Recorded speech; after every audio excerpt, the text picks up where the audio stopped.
Can you give us a progress report on the DL through August? I feel pretty good about them. Obviously, I don't think it's any secret that we have some depth here. Finally got the numbers we want at all four positions, I believe. So I've been very pleased with the guys. For the most part, it's the guys we thought we could count on.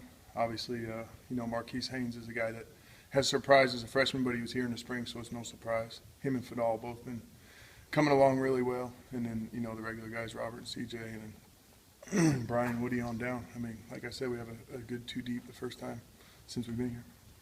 Last year, you weren't able to generate much pass rush out of that front four without CJ and without Carlos. You feel like you remedied that with these guys being back?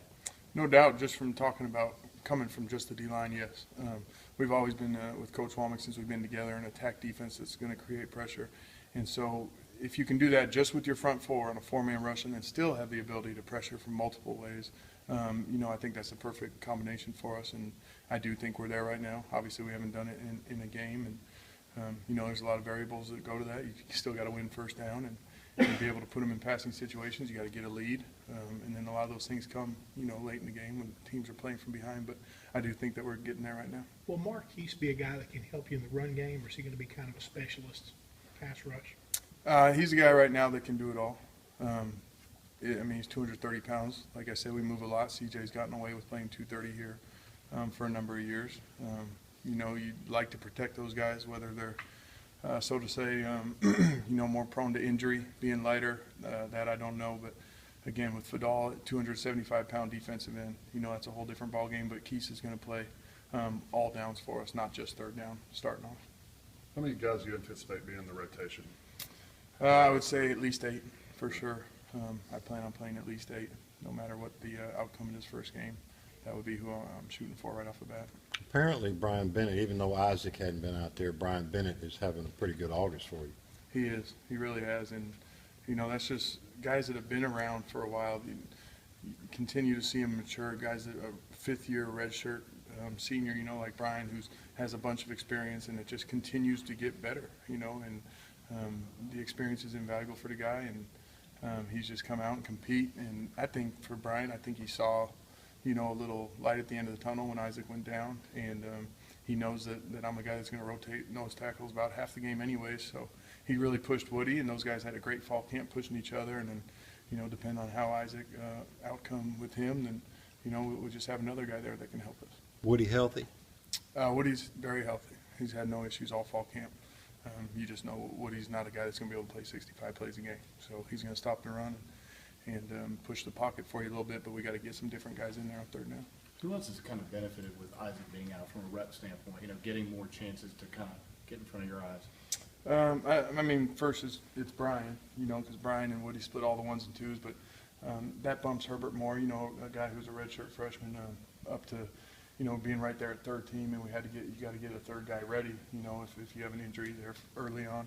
I don't know if you guys noticed, but we brought Carlton back here the last couple practices just to make sure that, we're covering all our bases. And Carlton can play O-line and D-line now because he knows it, being with me before. But Herb got a lot more reps with Isaac being down, but obviously that's good for Herb's future. Coach, How's Levon looked? Doing good. He, he's Rob's backup right now, primary backup at 3 technique.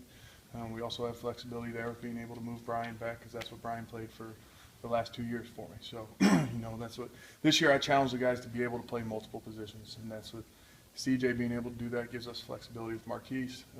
Brian being able to do that gives us flexibility inside, and a guy like John Youngblood, can't say enough about him. He's a limited rep guy. He knows the whole defense. He's going to get the job done for us, so I can play him in multiple positions next Thursday night. So allows us to do a lot of things. You got Channing back. Is he going to be an asset to you? Yep. He, like I said, he's a guy that's going to probably be in the game on Thursday night. He's always been a guy that steps up on game day. So we're going to throw him out there and see what he can do. It's about time that he lets loose and goes and does something for us. But, Channing, his heart's absolutely in it. He tries every day to get better. We have a lot of competition now, so it's hard for him to get up there with the ones and twos. But we're going to throw him out there and see what he does when the lights are on. Coach, what about your two freshmen, McDowell and Speaks? Where are they in the development? How do you think they're coming along? They're doing really well, and Victor Evans as well. 3 guys that couldn't be more happy with. Early on we had to split practices. Those guys got a ton of reps, and all three of those guys I was very happy with. I'm glad we signed all three of them.